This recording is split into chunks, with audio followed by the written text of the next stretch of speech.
All right. So we are here with Marc Copani. Man, I can't even remember the last time I saw you. Probably 15, 20 years, maybe.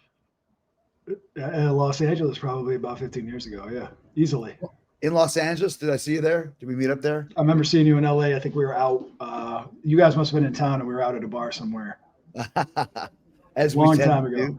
Mm-hmm. But great to connect with you, man. And obviously, dark side of the ring is on, and the topic of you and the Muhammad Hassan gimmick.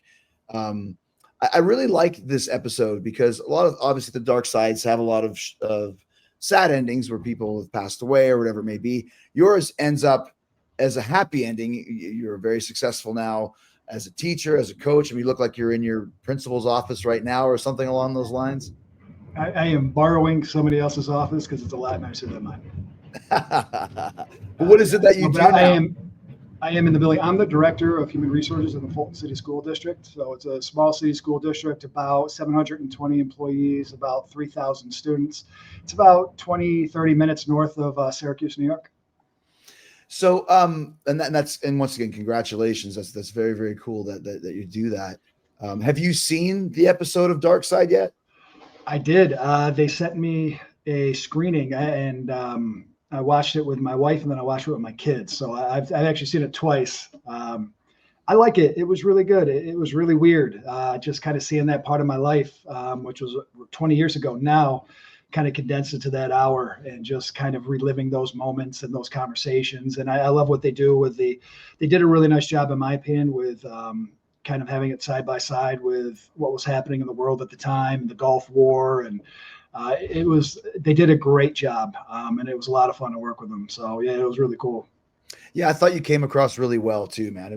Like I said, it was a really well done piece for you, I think. Yeah, they made me look good, man. They definitely shined me up an awful lot. When they first approached me, I was on Chris Van Vliet. I did WrestleCon in Philadelphia last year, and I was on Chris Van Vliet's show, and he had said something about dark side. I was like, absolutely not. I want to be at the dark side of the ring. I was like, everybody dies or overdoses on the dark side of the ring. Right. I was like, if I'm on the dark side of the ring, bad shit has happened to me. And then one of the producers reached out a few months later and kind of pitched me the idea. And I was really hesitant. I didn't really know anything about the company. I watched the show. I watched all 5 seasons at the time of the show, and I loved it. It's a great show. But it always ends so tragically for everybody. It's never good news. And so they said, we kind of want to do one that is good news. I mean, we're obviously going to examine the controversial angle of your character, but we also want to talk about the outcome and really the turnaround in your life and how that, kind of juxtapose that over the most controversial character in WWE history. And so they convinced me, and we did kind of a pre-interview, and they really were incredibly, maybe it's because they're Canadian, they're incredibly nice people. They really were. They were so nice, and they really took care of me. And when I went up to shoot the interview in Buffalo, it was November, and there was just a great group of guys that did it, and made me feel very comfortable. And I think I did like 6 hours of interview, and it was great. And it really was. It wasn't forced. I mean, I felt very connected to them, and the producers did a great job of asking me the right questions. But it's funny to watch it now after it's been produced, and it's like 20 minutes of me, 20 minutes of Maven, and then 20 minutes of everything else, pretty much. You kind of stole the show.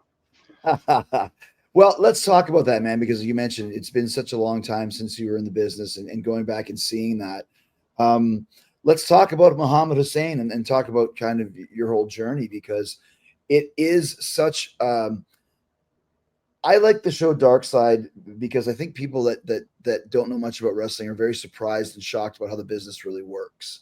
Mm-hmm. And to me, here you are as a guy who has all the boxes ticked. They give you a character that you do very well. And because it's got such a backlash, you're the sole scapegoat for this.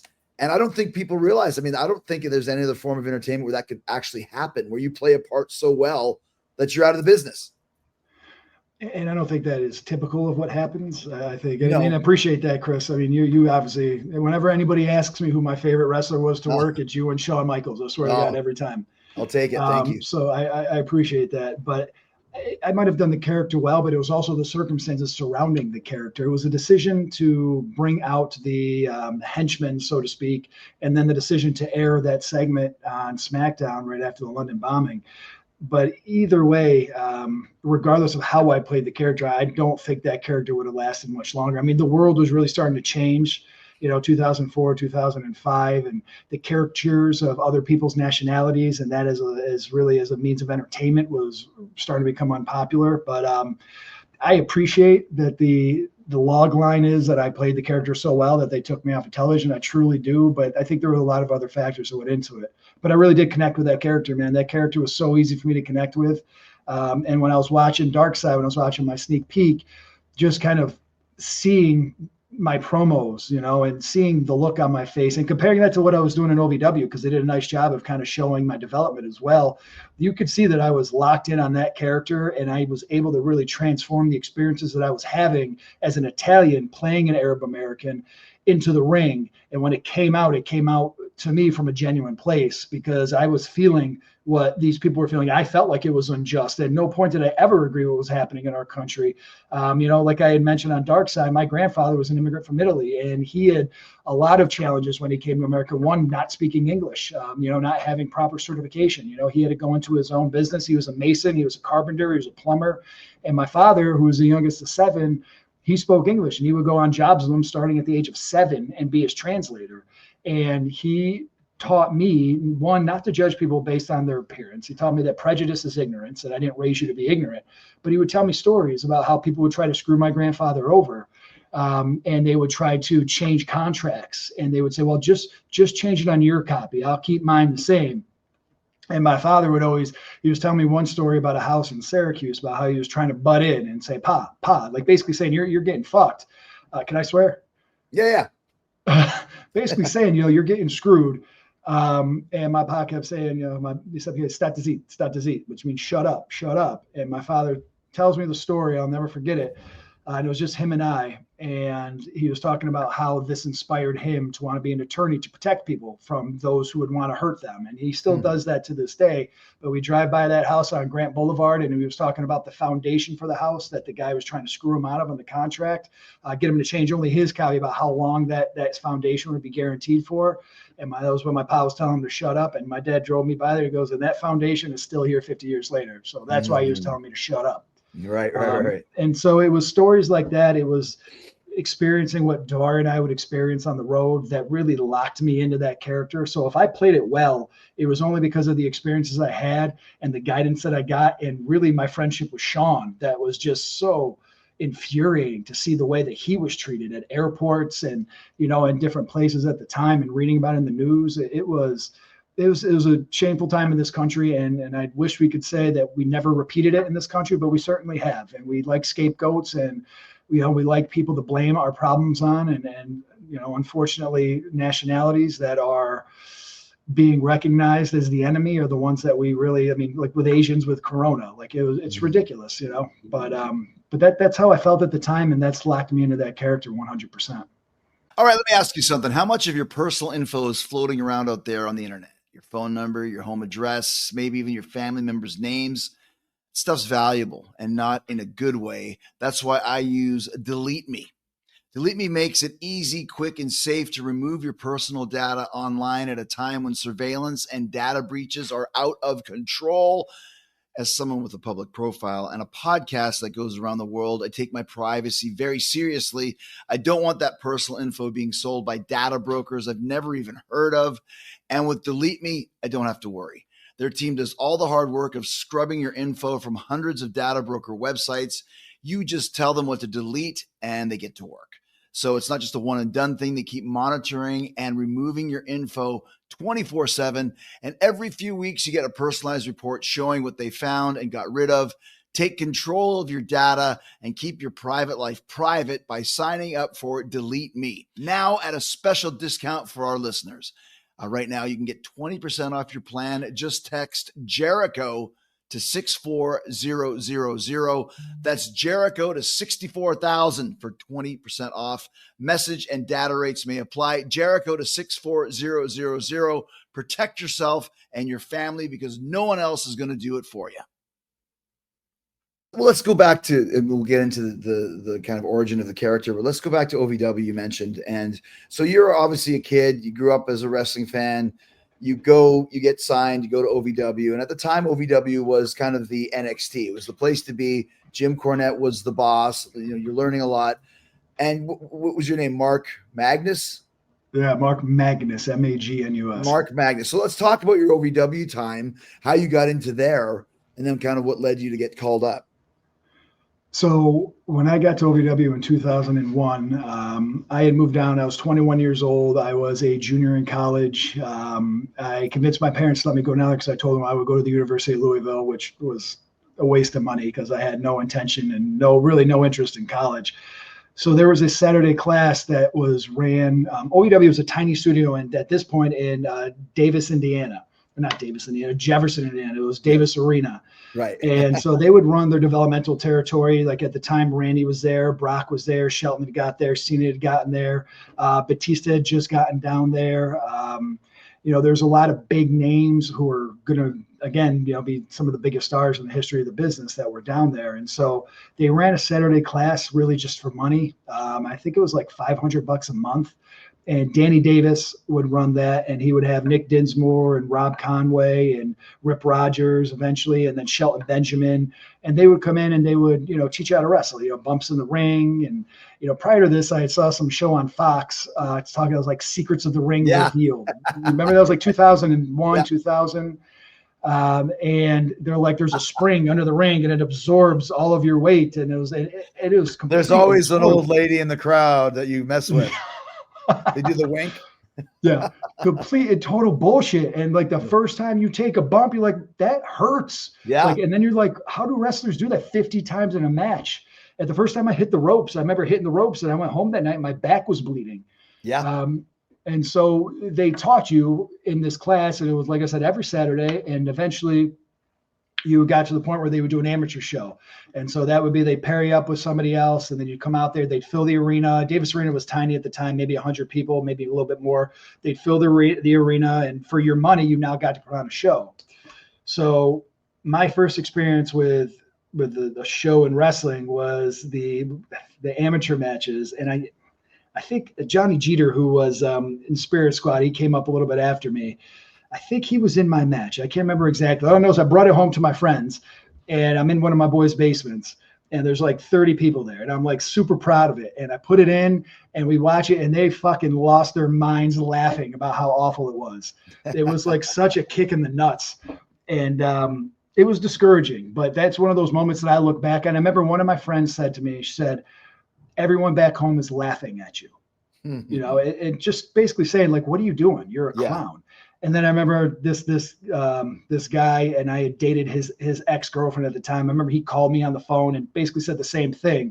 He was like, "I was a quarterback in high school, and you're a joke. Everybody, you're going to be a wrestler. You're a joke." Oh, wow. And again, it was like one of those moments where I remember, because it was like, well, fuck this. I got to prove these people wrong, or I really am going to look like an asshole. Right. And so I learned from Danny, I learned from Nick and Rob, and eventually it was Johnny Jeter first got an audition with the WWE. And at this time we were moving over to Clarksville, Indiana, to their new, nicer facility that they still have, that Al Snow runs today. And at the time it was only WWE people in there. So only people with a contract were allowed to train, and they trained Monday through Friday. Jeter was the first. He got an audition. They moved him up. And then me and a guy named Chris Pavone, who was also in WWE for a short stint right around the time Jeter was, they moved us in there. And what we said later, what we were told later, is we really changed the formula for OVW, because the WWE realized instead of paying people, we can kind of get them to do this for free. Yeah. The three of us would work at Chili's at night. Like I would go train at 7-8 hours in OVW, and then I would go work at, I go to the gym, and then I go work at Chili's. And that was how I made a living. We lived in an apartment together with no furniture. So I was in a match in Clarksville, Indiana, I think it was. Somewhere in Indiana, maybe a little bit north of Clarksville. And Sean O'Hare, the late Sean O'Hare, wanted to try out a move. He was one of the WWE guys that was down there training. And he put me for like a rock bottom. And this move's been done before, but I'd never done it. And he like spins me, so my legs are supposed to clip under his arm, and then we slam down to the mat. My leg didn't move. It's stuck. and it popped. And they said you could like hear it like a shotgun throughout the arena. Wow. Broke my ankle. Shelton Benjamin actually took me to the hospital. It was a Saturday. So then I had to wait until Monday to get my ankle set. I think I was like 22 at the time. So I'm sitting there without furniture. Jeter and Cage, Chris Pavone, we called him Chris Cage, went and they stole some crates from Walmart, and then they put it on the ground so I could prop my foot up on it because it was just dangling there because they couldn't set it until Monday. And then my father took pity on me because while he was supportive, he was like, I already paid for you to go to college and you fucked that up. So you've had your chance. He actually bought me a recliner that was like my first piece of furniture. And so my leg heals and we continue down OVW. We're training every day. They start bringing new people in, Chris Masters, Mickey James. It was a lot of fun. That was like, when I think about some of the best times in my life, a lot of people remember high school. They'll remember college. I remember OVW. We lived together. We all lived in the same complex. Shad Beast was there. Matt Morgan. Yeah. We all lived in the same complex. We would all go to practice. Then we'd go to Qdoba after to get some food. And then they would go hang out. And Jeter, Cage, and I would go to Chili's to work until eventually we all got put under contract. My first contract was for $750 a week, I believe, which was really good money for me at the time. And so suddenly the WWE takes Randy's gone, Brock's gone, Cena's gone. Oh my God, who am I missing? Who the big Randy Orton was gone. Yeah. And so they needed to start to elevate stars. And so I went from, finally, I mean, based after my amateur match, I did get good enough to be somewhat serviceable in the ring. I could at least get the shit beat out of me by somebody and make it look halfway decent. Right. So I was jobbing out and working, and they would get me on the shows. And what was cool is Jeter and I would literally be working at Chili's on a Wednesday night. I think that's when it aired. And we'd be working at Chili's, watching us on TV, on OVW TV. And so they needed to elevate stars. And I continued to train every day. And then once I got my contract, I was able to stop working at Chili's.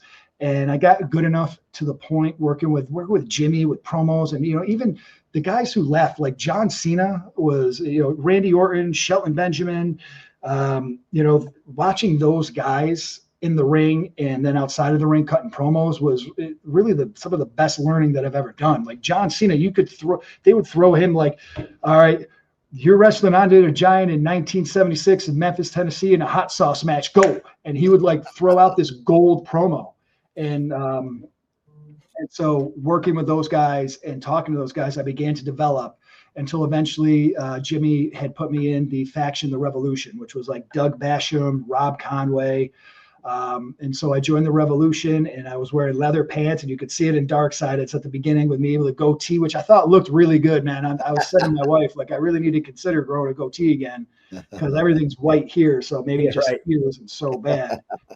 But they threw me out there, and I was a decent wrestler at the time. But I remember my first promo as this year's model, Mark Magnus, as part of the Revolution. I was out there on the mic, and I was scared shitless. And it's something that I still tell my kids to this day. Like, no matter how nervous you are, you really have two choices.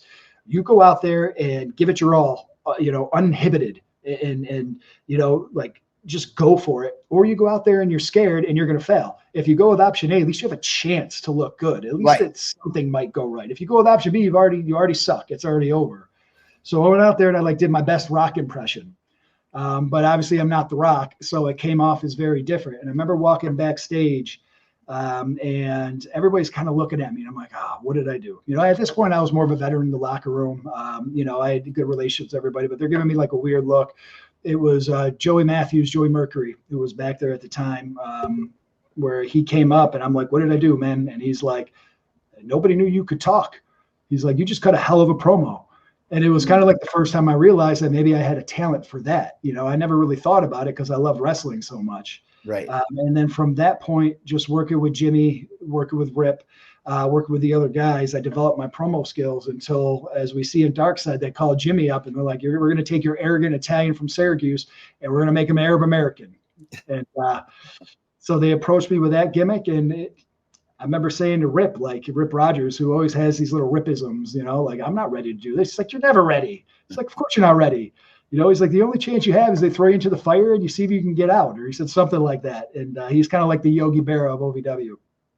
And that was it, man. And after that, they wrote me off of TV. I took a few months off, which was really difficult because OVW was my family, like Davis Arena, TV tapings. I was there all day. That was my family, and Jimmy's all about, this is, hey, you're stopping to be Mark Magnus. Like I ended up losing a match to Standing Thunder and Alexis Aree, who's Mickey James, and it was me and my valet Nikita, and it was like a loser leave town match. So I lost the match, and then according to Jimmy, I had to disappear before I found Allah, and so I disappeared for like 3 months, and it sucked, man. It was just so lonely. But then I came back, and we started working with the Hassan character until the WWE called me up, and we started doing the vignettes to try to get it right.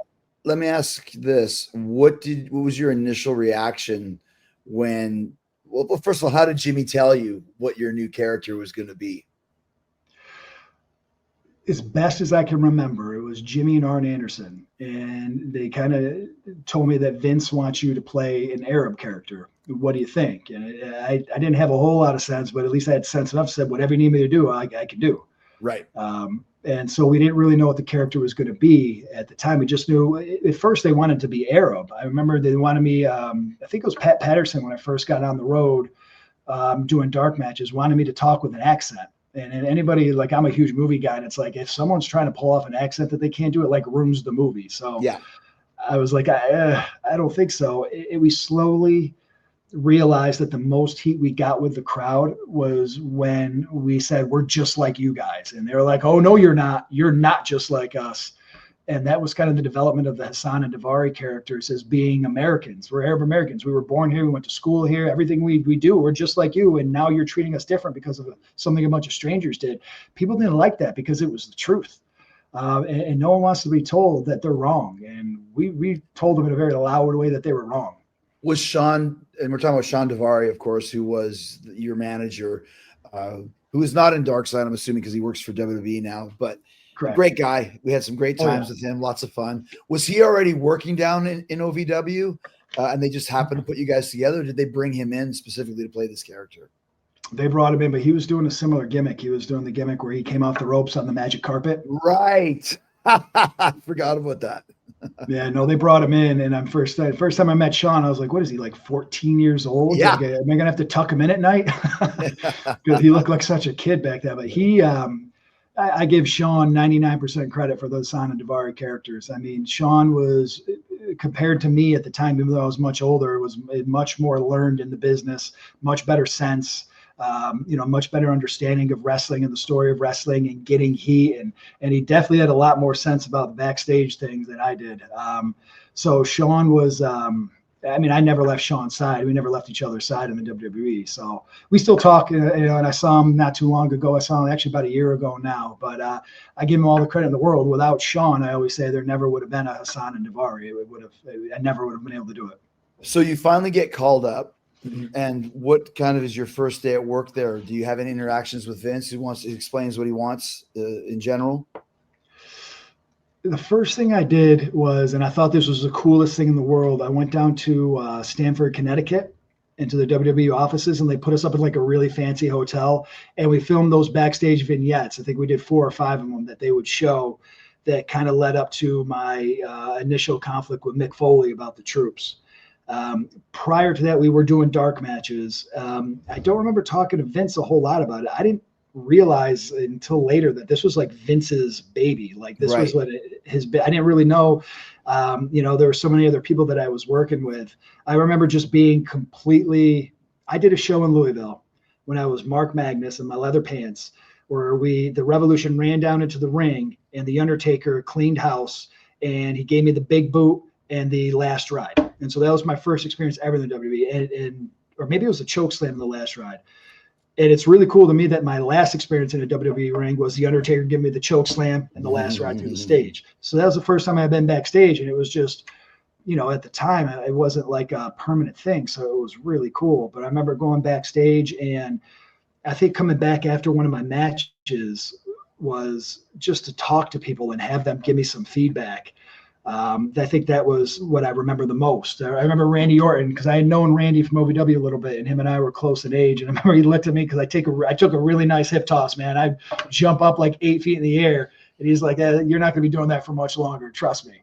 And obviously right, but that was what I remember the most, is just seeing those guys and just being completely starstruck. Seeing you, seeing Triple H, seeing Kane, Undertaker. It was like, I don't even know how to describe it. I was still like a little kid. Talk about the character, because I like how you guys played this character, and you mentioned a little bit earlier, but it wasn't coming in there as Iraqi terrorists. They were, Arab Americans, like you said. But what was the mindset of this character you're playing? So when we finally started doing the vignettes, we had nailed down what the character was going to be. At first, in the dark matches, like I said, we tried an accent. We tried we're going to attack your oil fields. We're seeing whatever people would react to.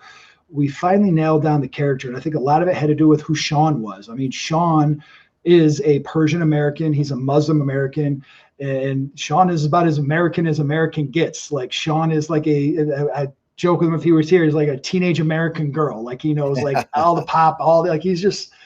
And so we kind of took that, and what it became is, this character isn't foreign, and that's what makes this character dangerous. They're not some caricature coming over pretending to be from Iran, or they're from America. They're here. They've infiltrated. This is where they are. They've grown up here. They went to school here. I think I even make reference that we go to school here. We own homes here. We have jobs here. And since 9/11, you've treated us like second-class citizens. And so the character began to evolve. And my favorite part of the character when we first started was that we were American, and that we were finally just sick of the injustice that we were seeing. And we're going to take it out on you in the ring. And I've heard from people after the fact, from not only just Muslim Americans, but also people from the Middle East in general, from India, about how that was one character that they saw that was speaking for them, that was saying that we're tired of this prejudice. We didn't do anything wrong. We live here. We've been here for decades, generational. And suddenly everybody looks at us like we're the enemy because of what 19 people from some other country did. That wasn't even our country. It was Egypt and, Saudi. And so I hear from them all the time that it was finally somebody standing up for them. And I think that to me is something that still hits me hard when I read like an email or a message from somebody about, or I hear from them when I do a signing, when I do want to, they say how much this character meant to them. But the character really was supposed to be an American citizen who has been marginalized, who has been defamed, who's been humiliated. And my purpose in the ring was to show all of you how prejudiced and hypocritical you are, and how you have taken something that has happened, and because of your ignorance for being American, has decided to do this to a group of people that have been doing nothing wrong. They've been doing nothing wrong. And like I said, people didn't like that because it was real. It wasn't cartoony. It was real, and it was reflected in the news every day. We heard about, bodegas and convenience stores and small businesses getting burned down, people getting beat up in the streets. It was awful. And so I think it really hit home to a lot of people, and it gave people something to really, really boo. Not that they didn't want to see it. I think they always wanted to see it, but they wanted to be able to have that reaction publicly without feeling like they were doing something wrong, if that makes sense. Sure. Who was your first kind of feud with? Because with a character like this, you have to be brought in at a high level, because just a mid-card or opening match guy, it doesn't have the same resonance. But you mentioned Mick Foley. Who were you with right when you first came in?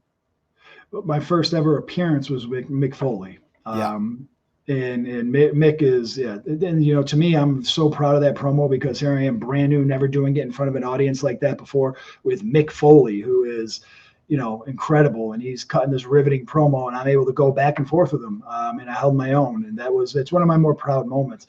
My first feud, though, I really think I did start off beating some guys up on the mid card. I had some great matches with like Hurricane, who's freaking awesome, Rhino, Val Venus, Steve Richards. I think they were trying to build up Hassan as a future main eventer, and so these guys were gracious enough to put me over, and they were gracious enough to work with me in the ring, and those were some of my best matches, working with those guys. They really, like, whenever I try to show my son, because he's starting to get into it a little bit, like I'll always go to those matches because I won pretty good, as opposed to like a match with John Cena or you or the Undertaker. Chris, I think you might have been my first main event feud. Really? I think you might have been, man. I don't know. 20 years is a long time. I know. but I think I came onto your show. I think, oh, you know what? My first main event feud, I guess, would be Jim Ross and Jerry Lawler. That was my first pay-per-view in Puerto Rico. My second pay-per-view, I think it was the on-demand one with Sergeant Slaughter. I got to wrestle Sergeant Slaughter, which was awesome. That was like a childhood dream come true. So I think I was just kind of piecing my character together until finally I think I slammed into you. I could be wrong. I think you were the first person that I started working on a regular basis. So what kind of reactions are you getting at this time from the crowds? You know what? Obviously, they hated me, but I feel like they love to hate me. I feel like I got a lot of it's like, you're despicable. Like, how, especially after saying that about the troops, like that was it. Like there was no going back from there. I called them gutless cowards. Oh, wow. Yeah. So I think at that point there was no going back. Like my character was going to be the bad guy of bad guys. And I had that moment at the Royal Rumble where everybody ganged up on me and threw me out. Right. But I will say that I had said this to somebody earlier today, actually. We do a little program here in my school district. We call it Fulton School Champions, and I host it. And so we surprise 3 people that were nominated by the community: teachers, aides, bus drivers, with like a pretty decent prize. And it's kind of like Publishers Clearinghouse. We kind of surprise them. And I was doing one of the intros for it, and someone's like, wow, you're pretty good at this. I'm like, yeah, I used to do it for a living, like just joking around, because everybody knows what I used to do. But I said, the best part, though, about what I used to do is if I ever got lost or forgot what I was going to say, I just stopped talking and look around, and everybody would just start booing and screaming and give me like 20 seconds to recover. So that was kind of the reaction I was getting. I was getting the what's for Steve Austin. I was getting the old-fashioned USAs. There were just really interesting signs in the crowd. I loved getting that kind of heat. I don't think I ever legitimately played a babyface in my life. I was maybe when I was getting jobbed out, but I've always been a heel, and I've always loved it. Like, I don't know why. To me, it's just so much easier to make people boo than it is to get them to root for you and cheer for you. I never had that experience. Well, and it's this, I remember you worked with Hogan as well, the ultimate American against the ultimate, evil, the foreign villain. So you were in there with a lot of big guns. I was, man. I was very fortunate. Let's talk about some of we discussed it in Dark Side of the Ring, some of the issues that you had in the locker room, because I remember the Wrestler's Court. That was in Tokyo, wasn't it? Yeah, it was. Yeah, so let's talk about that. Were you getting some sort of abrasiveness from the locker room? Oh man, I was a heat magnet in the locker room. Just because you didn't know any better? No, I mean, I would say that I'm responsible for about 50% of the heat I got. I think some of the heat I got was just coming in, being so new. People didn't know me. Man, the locker room's kind of like high school. Like, you say something and then that person tells someone what you said, and it's really, by the time it gets to the 4th person, it's not even remotely close to what had happened. I got some heat, which I think I paid for in Hawaii, because I was doing a match. It was actually the match with Sergeant Slaughter, who was great, and he was willing to really put me over. And I don't know if any of them will remember this, but he wanted to do a move where I threw him into the corner and he kind of bumps outside of the ring. Yes, right over the top to the floor. Yeah, which is awesome. And I remember I talked to Triple H about that, and he had said, I don't know if this was before or after the fact. I think it was after, but he kind of was like, yeah, that you had a 3-minute match that takes up a lot of time. So I think I said that, and he really took offense, because it's like, who are you? Shut your mouth and let me do this for you. And looking back on it now, that would have been the whole match. I would have done it, and then that would have been the match. I would have let him sell it for a minute and a half outside, and it would have been an easy match. It would have been a great match. It would have been a ton of heat. I didn't know what the fuck I was doing. And Sean was trying to stop me, and it just kind of came out. And so I got a ton of heat for that. And I never meant any disrespect. I just, I thought I was a co-collaborator in this match, but in reality, I wasn't. This was Sarge's match, and you're just shut up and let him do what he tells you to do. And I didn't realize that. Like I've said before, my biggest issue is sometimes I would talk when I needed to shut up, and then I would shut up when I needed to talk, and I never was able to differentiate between the two. So I got a ton of heat for that. I got the shit chopped out of me in a Hawaii Royal Rumble for that. But that faded. And then the big one that we talked about in Dark Side was the one with Eddie Guerrero. And the thing that they cut out that I thought was really important is Kurt Angle was kind of like, hey, he's doing the camel clutch. He's like, listen, and I loved Kurt. And he had said something to the effect of, I'm not calling you a pussy, but he shouldn't be doing your move. It weakens your move if that's your finisher. And so, of course, my dumbass decides I am going to say something to Eddie. And Eddie drops my dad invented that move, and I felt like a complete piece of shit. And then I got a ton of heat, and I deserved that heat. And the reason why I deserved it is because of what Eddie said to me after. After all was done, he came up to me, he did put his hand on my shoulder. He's like, I know you didn't mean anything by it, but he's like, and they cut this out of Dark Side, or maybe I didn't say it, but he's like, your job is to learn this business. Your job is to know who came before you and what they did. He said, so learn from this. And he was right. I should have known that was his dad. I could have kept my mouth shut, but I didn't know because I wasn't as educated in the business as I should have been, given my position at the time. I mean, I was one of the top guys. I should have the knowledge of a top guy. And 45-year-old me, looking back at 25-year-old me, would have kicked the shit out of me too. You know, like you need to work hard. That's your responsibility, and you weren't taking it serious enough. You should have done some more research, or you should have asked somebody. Or, you know, you should have just known that his father invented that move, and you should have shut your fucking mouth, because it's two different moves. When I do it, it's different. So I got a lot of heat for that. But by the time that I ended up leaving SmackDown, I didn't really feel like I had heat anymore. I feel like that it all kind of subsided and I was working in a groove. But I never had a good feeling after the first couple of weeks at SmackDown about the character. I didn't like where we were going, and it just felt like it was getting too close to some of the things that were happening in the Middle East that were, you know, pretty gross and pretty awful, like the beheadings. And I mean, what eventually happened in London, no one could have predicted, but it was kind of like the, you know, the tone in the Middle East and the tone in Europe was changing, and the tone in the United States, and that character just kept going and pushing the limits, and eventually, you know, it had well, before we get to that, let's go back to the Eddie thing, because I remember too, like, you know how wrestling is. He says so high school. He said what? He did what? Oh my gosh! It really is not a big deal, but in wrestling at the time, it was like, off with this, you know, the burn him alive. Like I went in and slapped Eddie in the face and said, "You better stop doing my move." Like that's what it became. Yeah. Let's talk about the wrestler's court, because it's such a ridiculous concept now. Something that would never happen nowadays. Couldn't happen nowadays. But how did it eventually get to the part where you had to go to wrestler's court? I remember, I think it was Shane McMahon that, you know, it's like, you fucked up big, you know? So I kind of got directed to be at the wrestler's court, and the court wasn't that bad. And Undertaker was it in Japan? Over it. Was in Japan. Yeah. Okay. I think it was like where we had catering at the hotel. I think it was one of the side rooms, and you could kind of sense that some people had a sense of humor about it. Like it was like, you're giving this dude a bunch of shit. But I also didn't feel like that at the time. Like I thought, like, it's terrible. I'm never getting in a ring again. Like, it's the worst feeling in the world, having all these guys, one, who you look up to and admire, looking at you like you're the biggest piece of shit in Japan, you know, and the United States and the world probably. And two, just that feeling of, I really screwed something up. So the funny story is, I really think that my consequence for this was buying people drinks. Now, I'm just going to say I had a couple of moments where I got enough heat where I could have done that more than once, but I'm pretty sure that was this time. And I remember the bill was like $1,800, but when I talked to the guys at Dark Side, like one of them heard that the bill was like $17,000. I'm like, dude, I didn't even have $17,000. I don't even have $17,000 now. And then the other thing I heard, which really made me laugh, is that people were like pouring the alcohol out onto the floor. And I mentioned that Dark Side. I'm like, what does that prove? Yeah, I know. What does that do? Just fucking drink it. I'll buy you another shot. You can drink. You don't have to pour it out. Like, you're not proving anything, right? Yeah. I mean, who would waste, you know, I don't know what it was, bourbon? I wouldn't waste a shot of bourbon because I was mad at somebody. I'd do it and make them buy me another one. So I don't know if that was true or not. It was all a blur that night. It really was. Who was your lawyer? Remember you had to have someone represent you? I don't even remember who it was. The whole concept of it was so stupid. It might have been Daivari, maybe. I don't even remember. No, I don't. I think we kept Daivari out of it.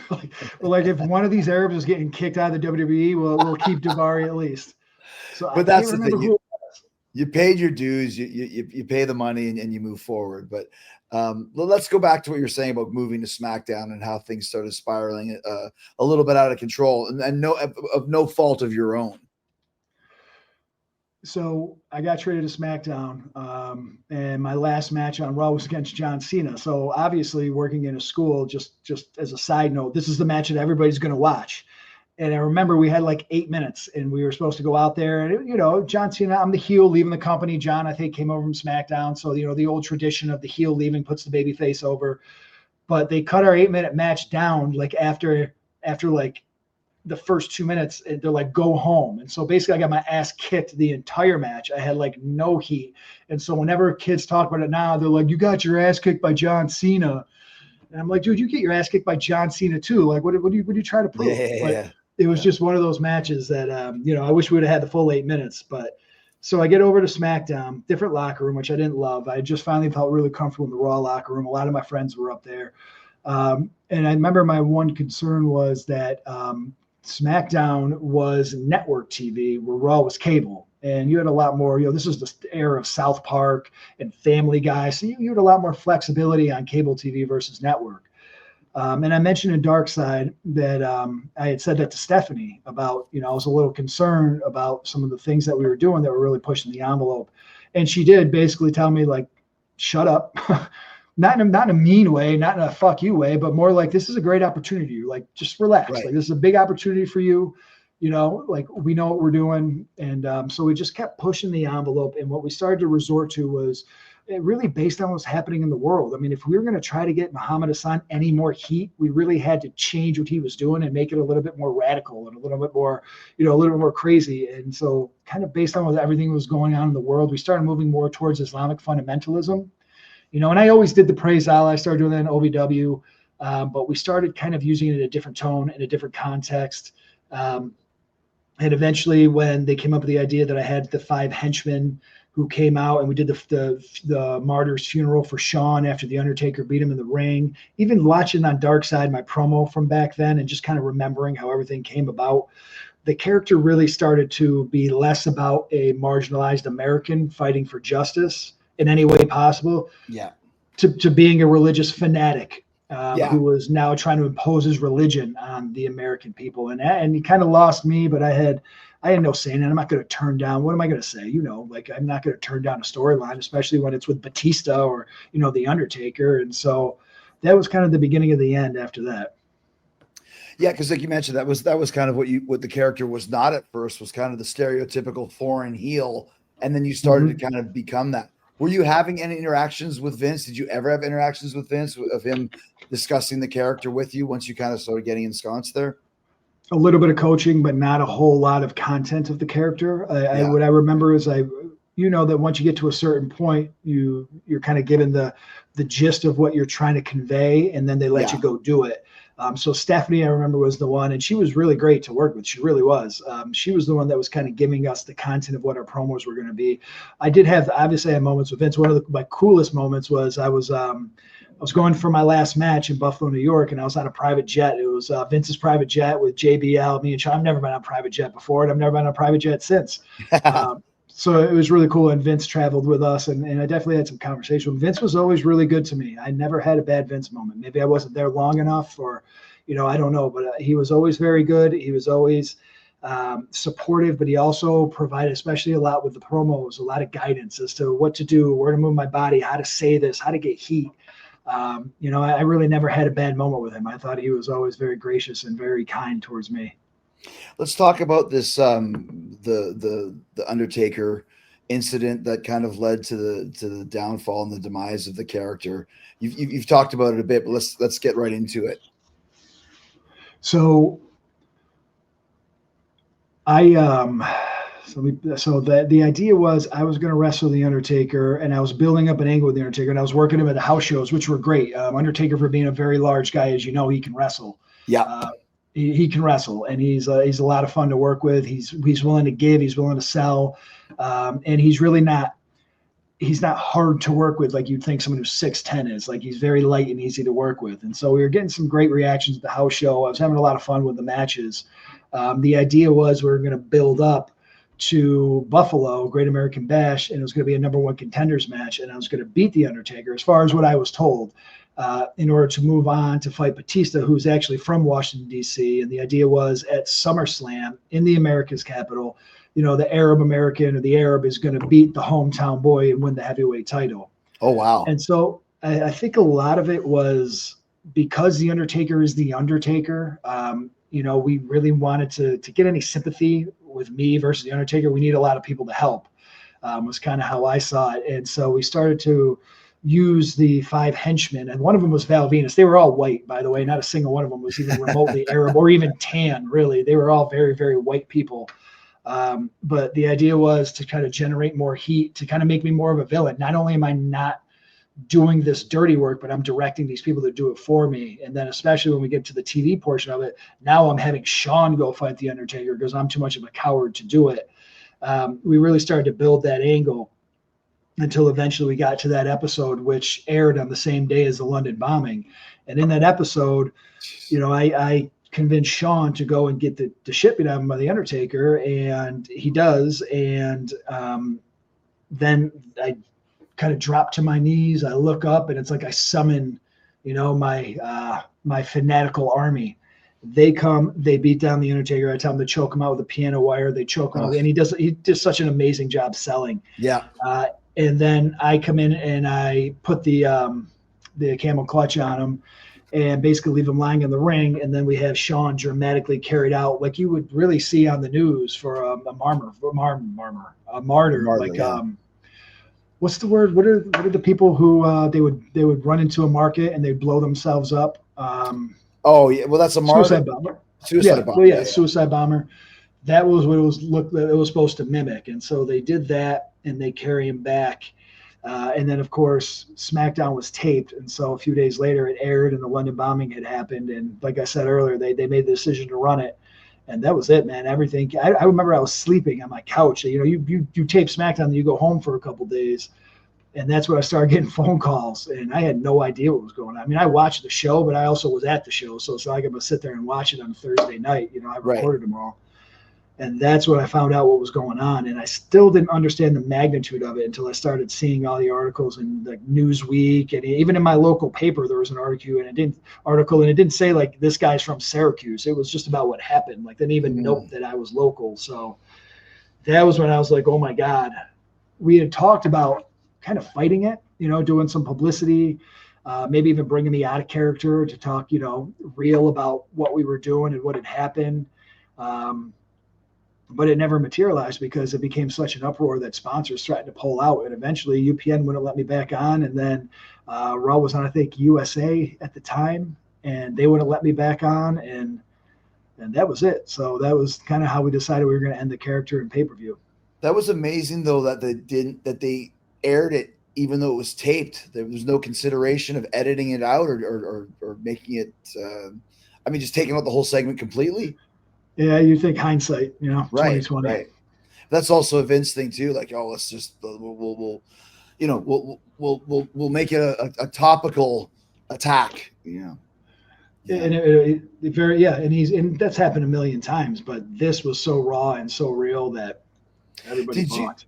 Did you ever get any heat from Arab, associations or whatever, the fact that you're an Italian playing an Arab American? We did. After the segment with The Undertaker, national Arab groups were reaching out to us upset. American people were upset. Like, everybody was upset. And I do talk in Dark Side about that one encounter we had. I think it was in Australia with a group of young Arab men. Gene Sinitsky talks about it too, where you might have been with us that night because I remember hanging out with you in Australia. Yeah.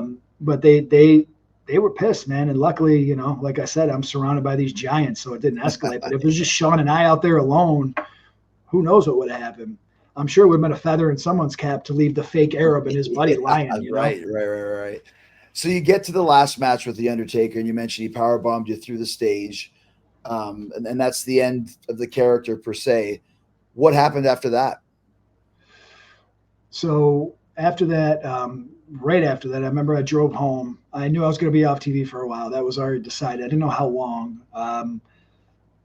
Trying to figure out something else to do. I was always been big into movies. I had money now, not a lot, but I had enough where I could move to LA and support myself. So I moved to LA. I lived in LA for a few years. I worked on some small productions. And I went to acting classes with Howard Fine, who's one of the best acting coaches in LA. I made some good friends out there. And Shad and I, the biggest thing that came out of LA is Shad Gaspard, who played Beast in the WWE. Him and I worked on a screenplay. This was like 2000. Oh God, this was a long time ago, like 2008, 2009, maybe. we worked on a screenplay called Assassin's Son. Shad had wrote it, and then he had given it to me, and him and I worked together to rewrite it. So by the time we were done, the screenplay was twice as long and had a lot of really cool influences, like Lone Wolf and Cub, Kill Bill. So we got that made into, we made that into a screenplay, and we got an agency to polish it up, and we started shopping it around. This was when I finally moved back to Syracuse, and they passed on the script because the main character was black. And the idea was always, and this, well, think about now, like think of how stupid that is now. Yeah, right. And that was, I remember Shad called me and he's like, they want to know if Braddock, who's the main character, could be white. And I was like, oh, no, he's pretty black, dude. Like the idea was that Shad would play this character someday. It's kind of like his Rocky, and that's what we always wanted. So they passed. Shad ended up getting this made into a graphic novel. Oh, wow. And at the time I was going to school, I was working at UPS, I was going to be a teacher. And I remember saying to him, like, I don't have any money. Like, I really don't. Like, I spent years living in LA without really having steady income. So I didn't really have any money. And Shad put up all the money himself. And he's like, basically, I got you. Like, we're 50-50 no matter what. And I will say that Shad honored that until the day that he passed. Even when he didn't have to, we were always 50-50. In fact, he sent me a contract and he made me sign it to say that we were always going to be 50-50. That's the kind of guy Shad was. So I'll get right to it, though. Long story short, Shad had hooked up with this comic company that released the graphic novel.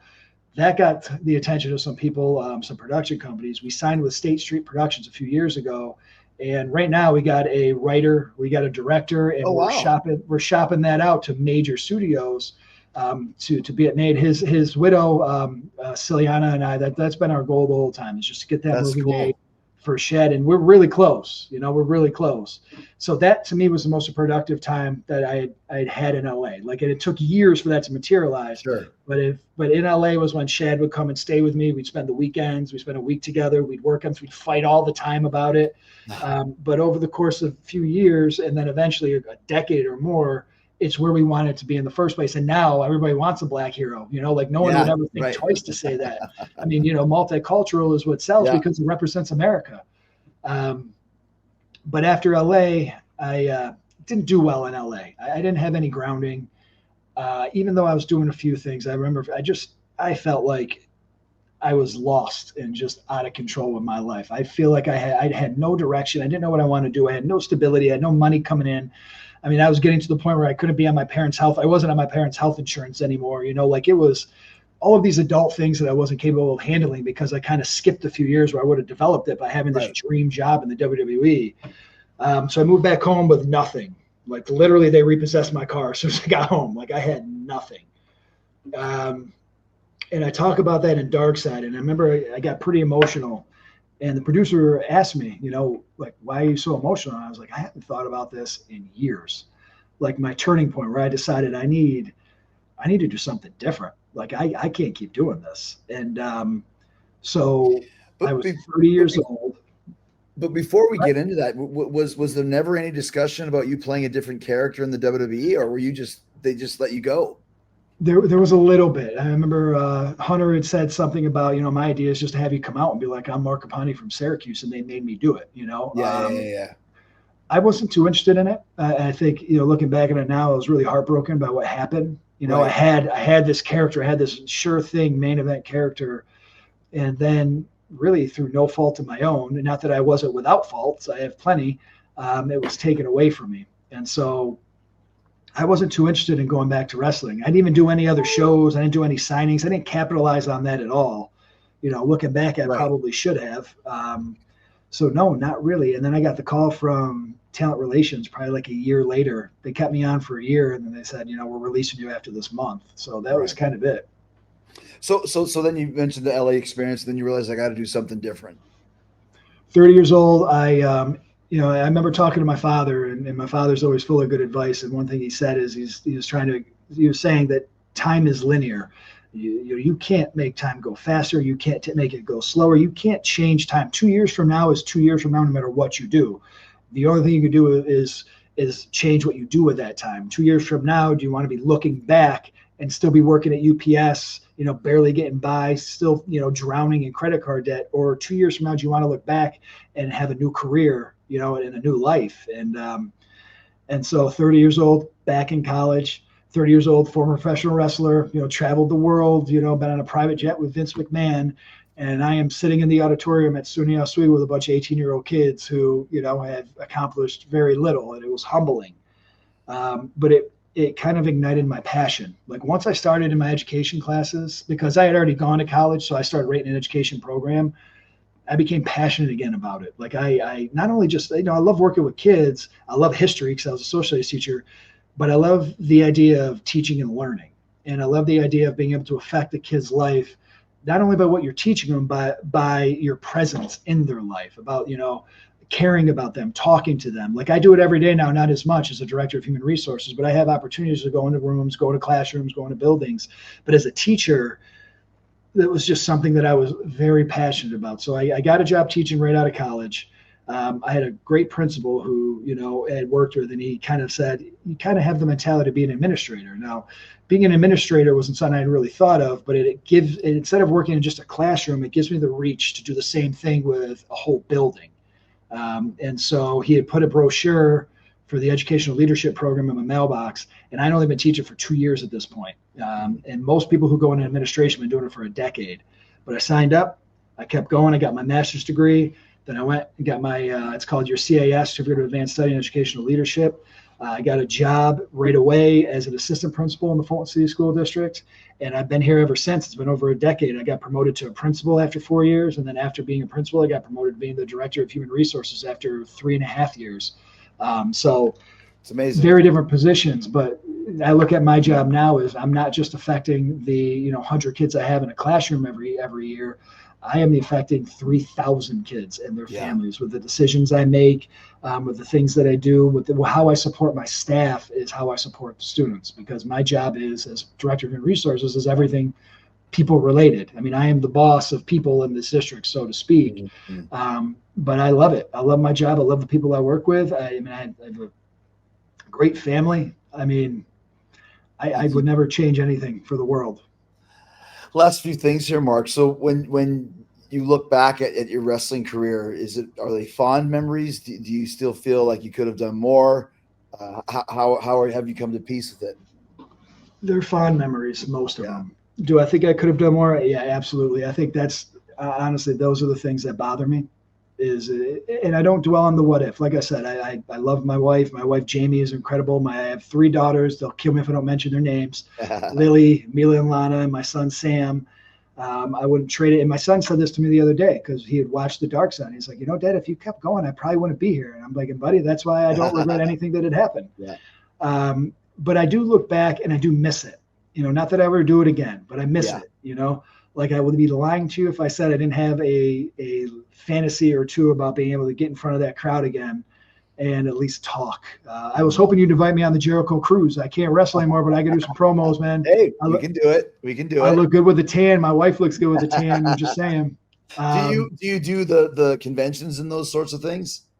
Not many. The last one I did was WrestleCon a year ago. Gotcha. I'm going to try to do some more. I think I'm supposed to do one June 14th in Springfield, Massachusetts. I think that one of the guys that I work with was booking me for that, and I want to take my son to that just so he can kind of get the experience. Yeah, yeah, for sure. I'm hoping to do more after Dark Side because one, it's now that I am where I'm at in life, I'm not regretting anything. I'm not trying to avoid wrestling. I like talking about it. And I love meeting the people who I affected. So I'd like to do some more of that, over the summer. And also really it's just kind of a great way to get out there and do something different. I mean, It keeps life interesting, I mean, not that my life isn't interesting enough, but no, but that's the connection with the audience that you might be looking for. Exactly. Last question for you. What's your favorite match that you've ever had? Is there one that stands out that you remember? Oh, my favorite match in OVW was against Johnny Jeter because he was my best friend. Mm-hmm. And him and I started together. He came from California. I came from Syracuse. And we hooked up right away. We started hanging out right away. We moved in together. We worked at Chili's together. We were like brothers. And I had a match with him that was just when you wrestle somebody who and you love, you'll take whatever shot they can give you. Right. And just thinking of some of the, I can still remember watching that match back, and I was so proud of it. Some of the bumps I took, he did the jumping spin kick, and it looked like he took my head off, but it was just because we worked together so much. Sure. So OVW, that's my favorite match. My favorite match in WWE, it's tough not to say my match against Shawn Michaels in Madison Square Garden where Hulk Hogan comes out. and you and I had some great matches. I used to love working on house shows. I don't know if you remember, we would have finish A and finish B, and that was all we talked about. Yeah.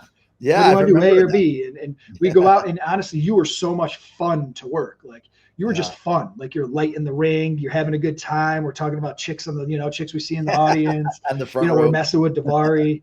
Yeah. But it's really hard not to say that match because I've never heard a crowd so loud as when Hulk Hogan came through the curtain. And I'll never forget it. And Shawn's always awesome to work with. So I'd have to say that one just because it was, wow, like what an experience. That's in Madison Square Garden, no less. Right. Well, dude, it's been great talking to you, man. And once again, congratulations in all your accomplishments that you have right now. Seems like you're in a good place, and look forward. We'll have you on the Jericho cruise, man. We'll do it. I would love to go, man, anytime. And thank you so much for getting me on your show. I had a lot of fun talking to you today, man. It was good to see you again. Yeah, congratulations. Once again, I'll look for your script too. That's big news, man. That's cool. Oh, God, fingers crossed, man. Fingers crossed. Hopefully soon we'll get into pre-production. But thanks, Mark. Thank you.